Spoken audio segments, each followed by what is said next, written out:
Salam sejahtera bagi Bapak, Ibu, dan saudara-saudariku yang terkasih dalam Kristus. Aksi Puasa Pembangunan atau APP 2021 dari Keuskupan Bogor mengusung tema yaitu hemat listrik, sebuah kenormalan baru, dengan pertemuan APP yang pertama berjudul Keragaman Sumber Energi. Untuk itu, marilah kita dengarkan sedikit kata pengantar dari Biro APP Keuskupan Bogor. Bapak, Ibu, dan saudara-saudariku yang terkasih dalam Kristus, bagi sebagian besar orang Indonesia, listrik sudah menjadi bagian dari kenyamanan dalam menjalani kehidupan sehari-hari. Pemborosan listrik bukan sekedar berkaitan dengan masalah kesenjangan distribusinya dan biaya pemakaian. Ada dampak ekologis yang harus diperhitungkan menyangkut manusia, ciptaan lain, dan bumi. Dosa ekologis inilah yang terutama perlu disadari dan menjadi acuan untuk melakukan pertobatan ekologis. Untuk itu mari kita lihat kerangka dasar dari APP 2021. Yang pertama adalah mengenai pemborosan energi listrik. Persoalan pemborosan energi listrik bukan hanya terjadi di jalanan, tetapi di berbagai ranah kehidupan. Mungkin tanpa sadar kita sering mengamburkan dan menggunakan energi secara tidak bijaksana.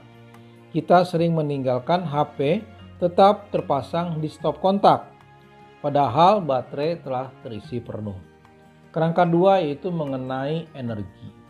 Secara umum, berdasarkan sumbernya, energi dapat dibagi dua, yaitu energi tak terbarukan dan energi terbarukan. Energi tak terbarukan adalah energi yang persediaannya terbatas di alam ini, serta suatu saat akan habis bila digunakan secara tak terkendali dan terus-menerus. Sebagai contohnya adalah minyak bumi, batu bara, dan gas alam. Sedangkan energi terbarukan adalah energi yang persediaannya berlimpah di alam. Contohnya adalah panas bumi, air, angin, matahari, biomasa, dan pasang surut dari air laut. Kemudian kerangka ketiga adalah mengenai energi listrik. Pada umumnya, orang mengetahui energi listrik dibangkitkan oleh generator melalui kumparan yang digerakkan dalam medan magnetik. Energi listrik bisa diperoleh dari sumber-sumber lain seperti berikut ini, yaitu pertama dari minyak bumi, yang kedua dari batu bara, yang ketiga adalah tenaga surya atau matahari, yang keempat adalah panas bumi, yang kelima gelombang pasang air laut, yang keenam angin, yang ketujuh hidroelektrik yang atau kita kenal sebagai energi bendungan, yang kedelapan energi pasang surut, di mana pasang surut ini adalah pasang surut dari air laut, yang kesembilan adalah biomasa. Biomasa itu adalah bahan organik yang dihasilkan dari fotosintesis baik produk maupun buangan. Dan yang terakhir adalah nuklir. Sejauh ini nuklir merupakan sumber energi yang paling padat atau sangat dibutuhkan. Tetapi ini cukup berbahaya karena resikonya besar, di mana kebocoran reaktor nuklir bisa menjadi bencana besar yang merenggut nyawa manusia. Kemudian kerangka berikutnya bahwa mengapa kita harus hemat listrik ya? Moto perusahaan listrik negara atau PLN, Electricity for a Better Life, artinya listrik untuk kehidupan yang lebih baik. Secara tersirat, moto tersebut bermakna bahwa berkat listrik kehidupan manusia menjadi lebih baik dan lebih mudah. Kemudian di sini kita akan melihat jika listrik dikonsumsi berasal dari bahan bakar fosil seperti batu bara, sesungguhnya ada alasan yang jauh lebih besar bahwa listrik bisa habis. Jadi selain untuk hemat listrik karena mengurangi biaya pemakaian, tetapi menggunakan energi yang dapat habis. Seraya diiringi jumlahnya yang semakin menipis, bahan bakar fosil dari batu bara tersebut akan mengandung atom karbon atau C yang dapat pada gilirannya menimbulkan emisi gas karbon dioksida atau CO2. Hampir 40% emisi gas karbon dioksida yang ada di dunia dihasilkan dari sektor ketenaga listrikan. Nah, apa yang menjadi masalahnya? Di sini bahwa emisi gas karbon dioksida Indonesia yang menghasilkan sektor energi sekitar 1,2% emisi gas karbon dioksida di dunia atau sekitar 78 juta ton CO2. Bila emisi ini semakin membesar, ini akan meningkatkan suhu rata-rata di bumi naik 1-5 derajat Celcius. Nah, bayangkan jika ini terus-menerus emisi CO2 ini semakin membesar sehingga suhu permukaan bumi menjadi meningkat yang akan kita kenal sebagai pemanasan global terjadi. Ya. Kemudian kerangka berikutnya, perbuatan kecil bermakna besar. Di dalam Laudato Si, ensiklik tentang perawatan rumah kita bersama, Paus Fransiskus mengatakan, banyak hal yang harus diarahkan kembali. Tetapi terutama umat manusia harus berubah. Yang dibutuhkan ialah kesadaran pada asal kita bersama, rasa memiliki, dan pada masa depan yang harus dibagi dengan semua makhluk. Salah satu cara hemat listrik, ada beberapa tindakan yang harus dilakukan dalam kehidupan sehari-hari. Contohnya yang pertama, cabut kabel elektronik yang tidak digunakan. Arus listrik akan tetap mengalir pada perangkat yang masih terhubung pada saklar, meskipun peralatannya dalam keadaan mati. Yang kedua adalah maksimalkan cahaya matahari ketimbang memakai lampu. Saat siang hari yang terang, lebih baik jangan menyalakan lampu. Yang ketiga, matikan pendingin AC pada jam tertentu dan gunakan ventilasi. Yang keempat, isi kulkas dengan bahan makan seperlunya. Usahakan agar tidak memaksa kinerja kulkas yang menambah energi listrik. Yang kelima, jangan tutup buka kulkas terlalu sering. Setiap dibiarkan terbuka selama 30 detik, maka kulkas butuh 30 menit untuk mengembalikan suhu sehingga menyedot listrik akan lebih tinggi lagi. Yang keenam, gunakan air panas saat memasak nasi dengan menggunakan rice cooker. Yang ketujuh, pakailah lampu LED karena lampu LED mengkonsumsi daya lebih kecil dibandingkan lampu biasa. Yang kedelapan, matikan alat elektronik saat tidur. Hindari kebiasaan tidur dengan meninggalkan peralatan elektronik masih menyala, contohnya TV. Kesembilan, ganti penggunaan PC dengan laptop. Itulah kira-kira perbuatan-perbuatan kecil yang dapat menghemat tenaga listrik. Pertemuan APP yang pertama berjudul Keragaman Sumber Energi. Tujuannya ialah agar peserta atau umat memahami bahwa Allah menyediakan berbagai sumber energi untuk dimanfaatkan demi kesejahteraan manusia. Marilah kita buka pertemuan hari ini dengan tanda salib dan salam. Dalam nama Bapa dan Putra dan Roh Kudus. Amin. Tuhan beserta kita sekarang dan selama-lamanya. Bapak, Ibu, dan saudara-saudariku yang terkasih, hidup kita dijejali dengan aneka ragam sumber energi yang membuat aktivitas kita semakin cepat dan mudah. Dengan menggunakan minyak bumi sebagai bahan bakarnya, semua transportasi darat, laut, serta udara membuat kita dapat melakukan perjalanan secara cepat. Dengan menggunakan gas alam, dapur kita, juga restoran dan warung makan, dengan mudah mampu menghasilkan aneka jenis makanan yang memanjakan lidah kita setiap saat. Bahkan dengan menggunakan batu bara sebagai pembangkit listrik, lingkungan tempat tinggal kita menjadi ramai karena diberondong oleh aneka hiburan dari televisi sampai media digital, dari terang lampu bohlam hingga lampu laser yang menyilaukan. Minyak bumi, gas alam, batu bara, serta sumber energi lainnya merupakan anugerah Allah yang diciptakan untuk dimanfaatkan demi kesejahteraan manusia.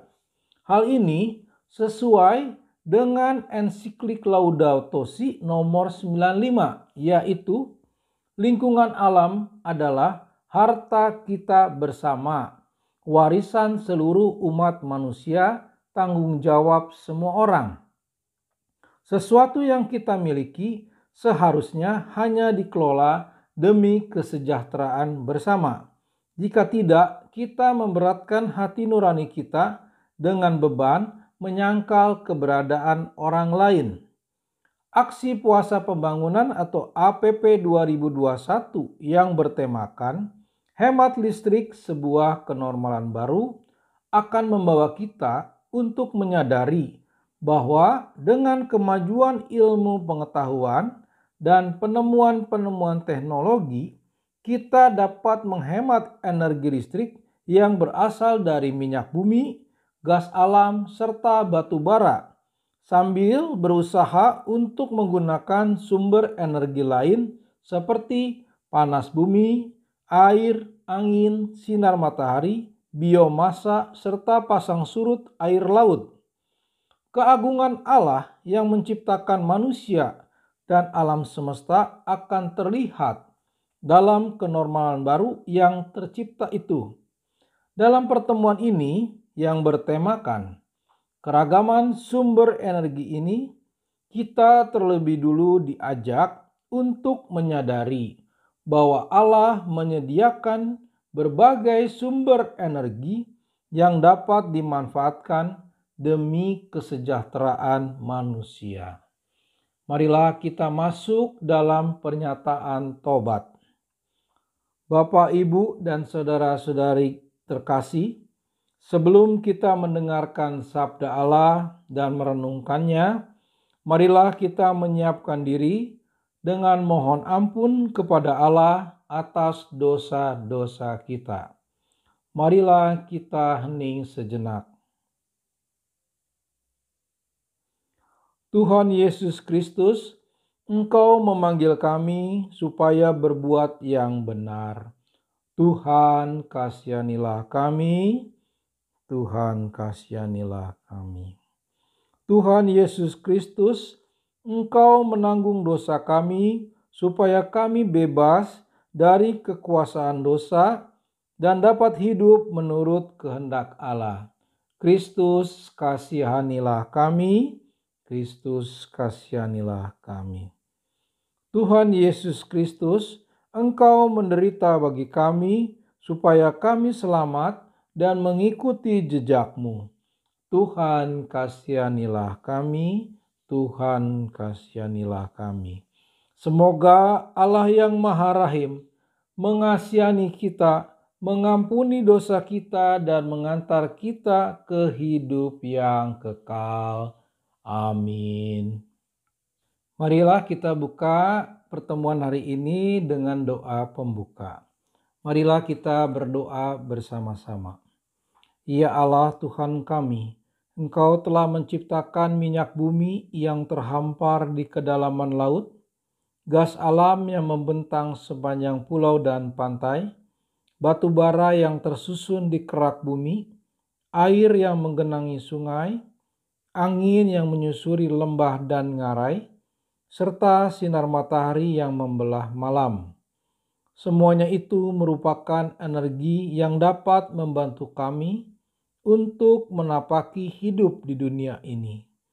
Bukalah hati kami sehingga kami pun dapat melihat manfaat minyak bumi, gas alam, batu bara, bahkan air, angin, serta sinar matahari sebagai sumber-sumber energi yang telah Engkau ciptakan sebagai sarana bagi kami untuk menjalani hidup, sehingga dapat menciptakan kesejahteraan hidup di bumi. Demi Kristus, Tuhan dan pengantara kami, yang bersama dengan Dikau dalam persatuan Roh Kudus, hidup dan berkuasa Allah kini dan sepanjang masa. Amin. Saudara-saudari terkasih, mari kita dengarkan kisah kehidupan yang berjudul Menguatkan Solidaritas Melalui Tradisi Bakar Batu Barafen. Barafen merupakan salah satu tradisi yang dilakukan oleh masyarakat di beberapa wilayah Waimena, Papua. Tradisi ini umumnya dilakukan oleh masyarakat suku Dani yang mendiami wilayah dataran tinggi Waimena seperti Lembah Baliem, Paniai, Nabire, Pegunungan Tengah, Pegunungan Bintang, Jaya Wijaya, Dekai, dan Yakukimo. Barafen merupakan sebuah tradisi masak bersama warga satu kampung menggunakan media batu yang dibakar hingga membara. Oleh sebab itu, tradisi ini juga disebut dengan istilah bakar batu. Berdasarkan laman Persona Travel, tradisi Barafen ini sudah berlangsung sejak lama, bahkan hingga ratusan tahun. Mulanya, sepasang suami istri merasa kebingungan ketika hendak mengolah bahan makanan yang mereka miliki karena tidak ada peralatan. Setelah berpikir cukup panjang, muncullah ide untuk menggunakan batu sebagai media pengolah makanan. Ternyata, mengolah makanan menggunakan bara batu justru menghasilkan cita rasa makanan yang lebih lezat. Sehingga akhirnya, cara tersebut tetap berlangsung hingga kini. Makanan yang dimasak dalam tradisi Barafen sangat bervariasi, mulai dari umbi-umbian hingga daging hewan. Tata cara melakukan Barafen adalah dimulai dari persiapan yang dilakukan sejak pagi buta oleh kepala suku yang menggunakan pakaian adat dan berkeliling untuk mengundang semua masyarakat agar berkumpul dan ikut memeriahkan Barafen. Menjelang siang, perburuan dilakukan. Biasanya hewan yang diburu adalah babi, namun juga dapat diganti hewan lain. Menurut tradisi, jika hewan buruan yang dipanah langsung mati, maka Barafen akan berlangsung lancar. Namun, jika hewan buruan tidak langsung mati, maka akan ada kendala saat acara berlangsung. Selesai diburu, beberapa masyarakat menerima hewan tersebut dan sebagian masyarakat lainnya menari dan menata batu yang disiapkan menjadi bara. Batu yang digunakan haruslah batu yang kuat sehingga tidak mudah hancur. Urutan penataan batu tersebut adalah batu, kemudian kayu, batu lagi, dan kayu lagi. Ditumpuk hingga jumlah batu yang disiapkan habis. Lama waktu yang dibutuhkan untuk membakar batu adalah sekitar 2 hingga 4 jam. Setelah batu panas membara, masyarakat menyiapkan lubang sedalam 50 cm dengan lebar 4 meter. Batu panas dipindahkan ke dalam lubang tersebut dan bahan makanan siap dimasak menggunakan alas daun pisang.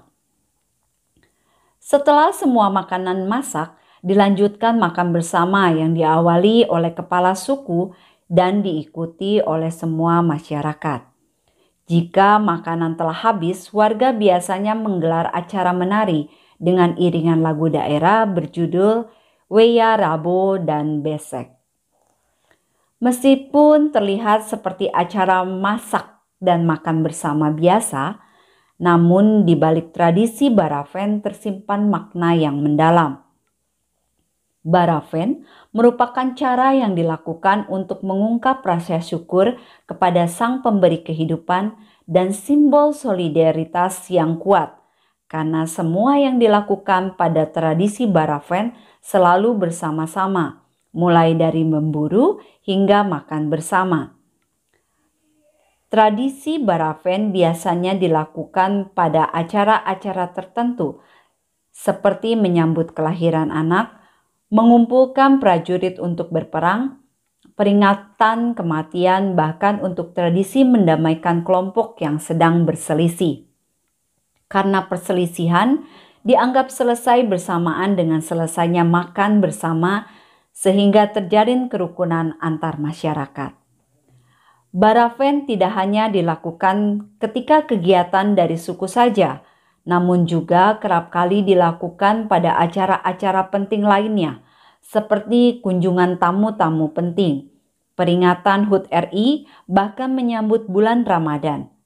Barafen dalam menyambut bulan Ramadan biasanya menggunakan daging ayam atau daging sapi, sehingga masyarakat Muslim tidak khawatir ketika hendak makan. Oleh sebab itu, Barafen juga merupakan simbol dari toleransi dan solidaritas. Demikian kisah kehidupan diambil dari www.goodnewsfromindonesia.id.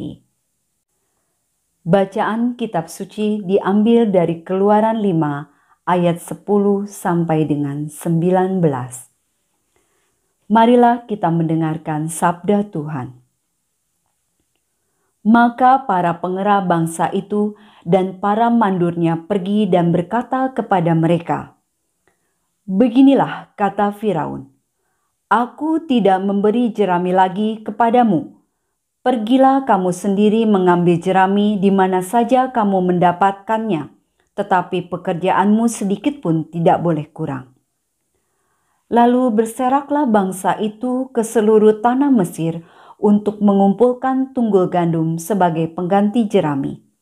Dan pengerah-pengerah itu mendesak mereka dengan berkata, "Selesaikan pekerjaanmu, yaitu tugas sehari, seperti pada waktu ada jerami."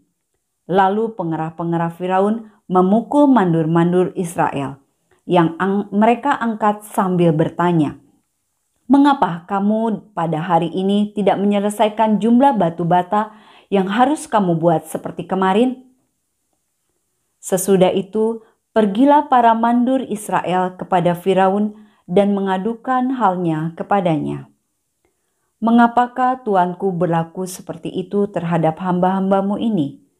Jerami tidak diberikan lagi kepada hamba-hambamu ini, tetapi walaupun begitu, kami diperintahkan, buatlah batu bata, dan dalam pada itu hamba-hambamu ini dipukuli. Padahal rakyat tuanku lah yang bersalah." Tetapi ia berkata, "Pemalas kamu, pemalas. Itulah sebabnya kamu berkata, izinkanlah kami pergi mempersembahkan kurban kepada Tuhan. Jadi sekarang pergilah bekerja. Jerami tidak akan diberikan lagi kepadamu, tetapi jumlah batu bata yang sama harus kamu serahkan." Maka mengertilah para mandur Israel bahwa mereka ada dalam keadaan susah, karena dikatakan kepada mereka, "Kamu tidak boleh mengurangi jumlah batu bata pada tiap-tiap hari." Demikianlah sabda Tuhan. Syukur kepada Allah. Mari kita masuk dalam dialog interaktif berdasarkan kisah kehidupan dan bacaan kitab suci. Di sini ada 5 pertanyaan. Pertanyaan yang pertama, apa yang dimanfaatkan sebagai sumber energi dalam tradisi Barafen dalam masyarakat Papua? Nah, jawabannya adalah media batu yang dibakar digunakan untuk mengolah atau memasak makanan. Dilanjutkan dengan pertanyaan yang berikutnya, siapakah yang menyediakan sumber energi tersebut? Nah, tradisi Barafen ini dilakukan oleh masyarakat suku Dani yang mendiami wilayah dataran tinggi Wamena seperti Lembah Baliem, Paniai, Nabire, Pegunungan Tengah, Pegunungan Bintang Jaya Wijaya, Dekai, dan Yakuhimo. Ini merupakan tradisi masak bersama warga kampung menggunakan media batu dibakar hingga membara, yang dikenal juga dengan bakar batu. Kemudian pertanyaan kedua, munculnya tradisi barapen berasal dari ide suami istri Papua untuk menggunakan batu sebagai media pengolah makanan. Sehubungan dengan keragaman sumber energi, apa yang dapat kita maknai dari ide tersebut? Yang dapat kita maknai bahwa kedua suami istri ini menggunakan media batu yang mudah didapat di alam, murah, dan tidak merusak daripada ekosistem alam, ya. Kemudian yang ketiga, dalam bacaan kitab suci, apa yang dimanfaatkan oleh umat Israel sebagai sumber energi dalam proses pembuatan batu bata? Dalam cerita di sini, umat Israel dalam membuat batu bata menggunakan jerami dan air.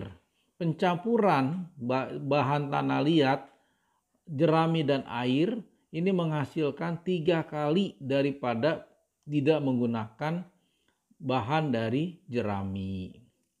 Kemudian yang keempat, apa yang dimanfaatkan oleh bangsa Israel sebagai sumber energi alternatif pada saat mereka mengalami kesulitan dalam mengusahakan sumber energi utama, ya. Energi utama itu yang tadi adalah jerami tambah air dan bahan tanah liat.